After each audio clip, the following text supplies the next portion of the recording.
This is a piece on canvas for a little spa and being remodeled by the new owner. This is just a wash of a couple of colors sponged on really lightly to just give some texture in the background. This is a combination of plaster, text, and caulk, and a little bit of paint to give some three-dimensional texture and simulate her logo. I decided to add a little bit more texture into this one little band, so I'm putting on that mixture of the plaster tech and caulk and paint, and I added a little bit more caulk so it was a bit smoother and thicker. How I'm going to embed textures and use things to make this interesting. I'm going to use this handy dandy hair coloring tool to drag some lines in. It's all very organic, partly because I want it that way and partly because the spot is. So I'm not worried about it being like perfect lines. It's going to have some of these bumps and grooves going on. And bamboo is going to be another one of our little themes. This will actually hang by bamboo like a tapestry. So now I'm using little actually makeup containers to get some more little design elements. These are all going to get covered up probably with gold leaf or some kind of metallic element. I'm going to use the other side to make a whole circle, so outlines and then holes, and then I'm going to come up here and use what's on here to make an imprint. So there'll be just a menagerie of images going on. So these will be fairly subtle ultimately, but it'll just give it a little bit of something going on for the glazes and things to have grooves to lay in. Makes a big difference once the layers of color go on and fill in these little spaces. Now I'm going to caulk in some dots. It's kind of like cake decorating, really, these texture things to begin with. It works much better not holding a camera. So this is just a little detail that we've got going on now. And now I'm going to do some painting texturing. This side has a band that runs about here all the way up, and I'm going to randomly fill it with this leaf stencil in many different colors overlapping, and this will be again very much in the background, overlaid by other glazes and such, kind of like a wallpaper or something. Then I'll take that off. That's kind of fun. Twist it. Do some more. Then I'm going to come back with a red color, some gold. This will all be basically patina-like. There's going to be coppers in the room, so I'm going to give it that kind of coppery, tarnished kind of feeling overall. Well, that did just what I wanted it to do. So we've got a little background of leafage, and don't get too attached because it's all going to get buried to the degree that I am brave enough to bury it because I really like it. These are oils, or not a water-based product, so it's going to be interesting to see what it does with a water-based product going over it too, which is all an experiment, and however it works out will be fun and interesting. So I've added some different details to the bands, brushed a little bit of red in the textured one and brought a lot of red where there was no texture paint, and put a copper, I know it looks brown, but it is truly a copper paint, you see a little shimmer, over the green texture line plaster, and then put a hint of these little Chinese symbols. I think it needs a little bit of the darker color in here. So this just gets done with a chip brush that's a raggedy brush, and the glaze goes on in one direction and then gets wiped down in the other direction, crisscrossy, and it does a pretty good job of creating kind of a linen-y look. Now that the stencils have dried, I can come back in and add this first layer of glaze, which is kind of a bluish green,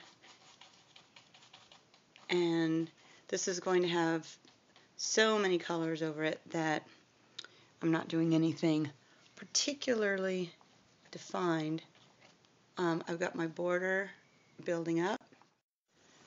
While that glaze is drying, I'm going to put the activator on the copper paint, and this is a watery wash that has a chemical in it that reacts to the metal paint.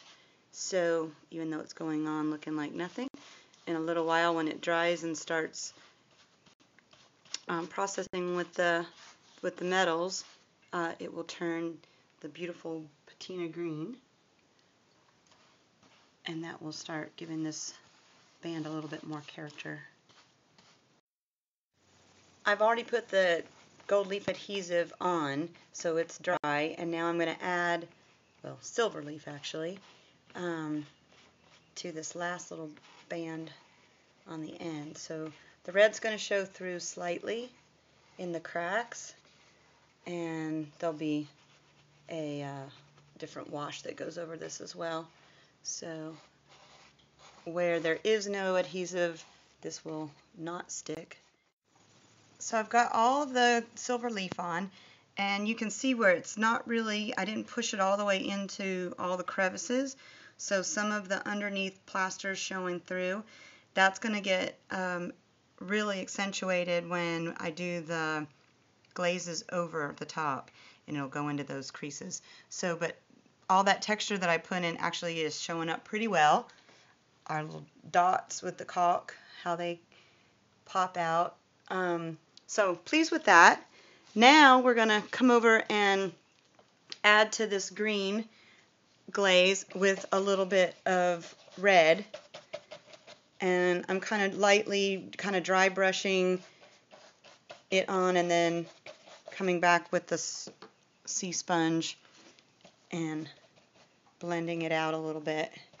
And my envisioned goal for this was to have it be kind of a batik looking effect, like when you do fabric and wax resistance and dye it, and it actually is doing that. It's really kind of giving that kind of feel. Since the batik effect is actually sort of working, I'm going to push it a little bit further and draw in, paint in, some very fine black lines, and it's very erratic. And batik, if you don't know, is a process of putting wax over dyed fabric, and then when you break up and crinkle up the wax, there's openings and little fissures in the wax that when you dye it again seep into those cracks and make it a little darker, and so you kind of get that effect. And so I'm kind of simulating that with this black scribble with a kind of dry brush on a damp surface. So I kind of took my sponge and just dampened the surface so I didn't have to really put a lot of paint on, and it's just kind of flowing along and just giving a shadow of these little crack marks. And then I'm going to do a little dry brushing to even set it in a little bit more. So it's just giving a little antique-y crackling kind of effect. Okay, so this is what we've got so far. All the little black crackles added in, and it's doing just what I wanted it to do. I've added in a bronze band across the bottom that is a sheer glaze, so everything underneath shows through. It just kind of darkens the surface, gives it a little sheen, if you can see that. There it is, of bronze. And we've got the glaze going over the silver leaf, so I just did a little yellow ochre and hinted in a little bit of the green that I've been working with. I'm pretty happy. That may just stay as it is. We'll see if it needs to be more later. The patina is working, so there's where it's been activated and turned green. Now, mind you, this is about 3 or 4 layers of repeating that wash of activator on there to get it to do this. It could have taken some more copper paint, but I really wasn't wanting it to be heavy. And now I've actually masked off this second band or third band from the main bit, and putting a gold leaf paint in, and just going, again, it's a glaze going right over my little characters and just pushing them down into the background and just being a hint of them being there. On this lower moon, I'm going to put gold leaf in contrast to the silver leaf.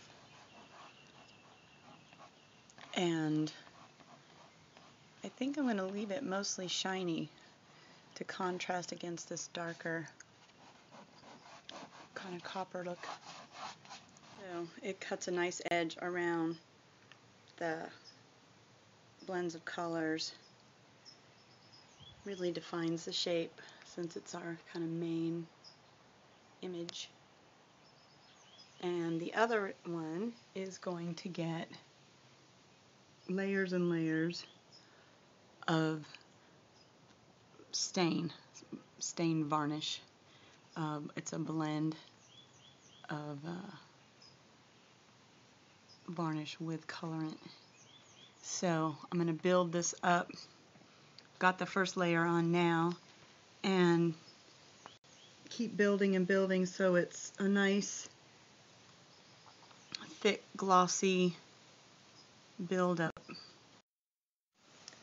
This band isn't exciting me as much as I had wanted, so I'm going to come back in with some copper glaze that is not the copper paint with the actual copper in it, so it doesn't patina, but it's a brighter copper and will give it a little bit more punch and blend in with that other side a little bit. I don't want to cover up all of the cool patina, and the dark color is nice. I just want to bring in a little bit more interest in here in air. This is working out really well, so I wanted to just kind of show you a little bit more what's going on. So I've got a really crappy brush, which comes in handy a lot of times in dry brushing. So I'm not putting very much paint on the brush, and I'm just kind of scrubbing it onto the surface and into some of the little crack areas, but not going over the whole thing, and just kind of really highlighting. And because this has so much shimmer to it, when the light hits it, it's very apparent that it's there. So don't throw out old crappy brushes. It just spoke to me.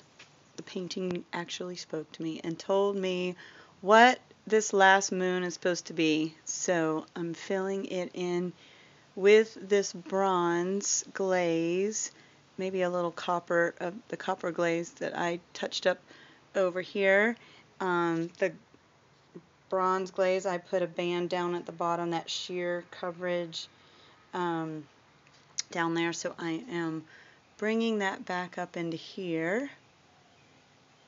Big revelation, I'm sure, but it was to me, because I just didn't know if it was going to stay light or what it was.